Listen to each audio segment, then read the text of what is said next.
In this explainer, we're going to break down a really chilling first-person story. And honestly, it has all the classic ingredients of a modern urban legend. You've got a late-night encounter in a place you know, and this tragic backstory that just hangs over the whole community. So right off the bat, the story just pulls you in. This happened to me 1 year ago. See, it's not some old fairy tale from 100 years ago. It's recent, it's personal, and that simple little detail makes everything feel so much more immediate and way more real before things even start to get weird. Okay, so the story kicks off in a place that should feel totally safe, right? A school library. But, and this is the key, it's after hours. All of a sudden, that safe, familiar space becomes isolated and quiet, almost too quiet, and it's just filled with this potential for a special kind of dread. So here's the play-by-play of the evening. Our narrator is just head down, totally absorbed in studying for finals, and they completely lose track of time. Then 10 p.m. hits, and they realize the normal library buzz is just gone. It's been replaced with this heavy, deep silence, and it's right there, in that really oppressive quiet, that the first sign that something is very wrong appears. And that's when the silence is broken, not with a bang, not with a scream, but with the slow, dragging, and deeply unnatural sound of someone limping. I mean, think about how specific that is. It just immediately puts you on edge. It's the sound of something broken, something that really isn't supposed to be there. That limping sound? That was just the warm-up act. Now, the thing that was unseen, the thing making that sound, is about to become terrifyingly real. So as the narrator is getting out of the library, they're hit with this image. And, it's a classic horror setup for a reason. You've got this lone figure just standing there, blocking the only way to safety. That simple hallway just instantly turns into this terrifying gauntlet you have to run. And what do? The narrator calls out, "Who's there?" You can just feel the mix of fear and confusion in that question. It's a totally normal thing to ask in a completely abnormal situation. But the response they get? Well, it's anything but normal. The figure just vanishes, poof, instantly. We're not talking about someone hiding or ducking around a corner. This is something that just breaks the laws of physics, And that confirms it. This is no normal encounter, and the narrator's panic just goes into absolute overdrive.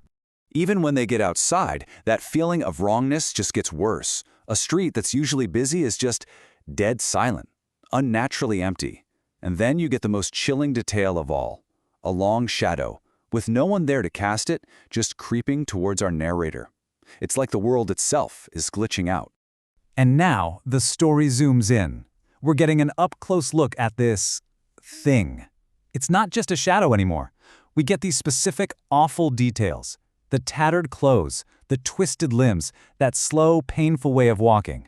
The story is basically forcing us to build this horrifying image in our own minds, piece by piece. So this all leads up to the climax of the encounter, the moment of direct confrontation. But I promise you, it is not what you'd expect. Instead of some kind of threat or a blood-curdling scream, the woman asks this heartbreakingly bizarre question. The horror here isn't coming from malice, It's coming from tragedy. It's a moment that's confusing and pitiful and just deeply, deeply unsettling all at once. The narrator's mind just goes completely numb. And let's just pause on that for a second. Seriously, put yourself in their shoes. You're face to face with this impossible creature asking you an impossible question. What do? What could you possibly say? So the narrator's response, it's not some clever plan. It's pure lizard brain survival instinct. They just point this desperate, random gesture just to send the threat somewhere else.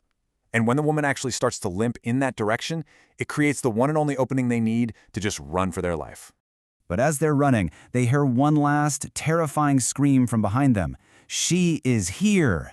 And what does that even mean? Did the ghost find her daughter? Did she realize she'd been tricked? That uncertainty is what makes it so chilling. And it's the very last thing the narrator hears before they pass out. Okay, and this is where the story completely shifts gears. What was a terrifying personal encounter is about to get a much-needed explanation as it gets woven into this tragic piece of local folklore. So here's where the resolution starts. The narrator wakes up and they're safe. And that's a huge relief, of course. But now they desperately need to know what on earth just happened. And, as it turns out, the explanation is waiting for them right next door. So the neighbor provides that crucial missing piece of the puzzle, they give this terrifying figure a name, Agatha, and a history. And all of a sudden, this isn't just some random monster anymore. It's a known entity, a local legend whose story has clearly been passed down. And here it is, the tragic heart of the whole legend. Agatha was a real person, a mother whose 10-year-old daughter died in an accident right there at the school. So her ghost isn't evil. It's a manifestation of overwhelming grief, forever trapped in this horrible loop, just searching for the child she can't accept is gone. And you see that the incident happened back in 1998, which is so important for any good legend, right? It's just long enough ago to feel like history, which really cements Agatha's story as this permanent, tragic fixture of the town's haunted landscape. And that brings us all the way back to that final, chilling scream, "She is here." The legend gives us the who and the why, but it can't explain what happened in that final moment. Did our narrator accidentally lead Agatha to something? Or was it all just a prelude to the next endless search? The story leaves us with that one final haunting question to just sit with.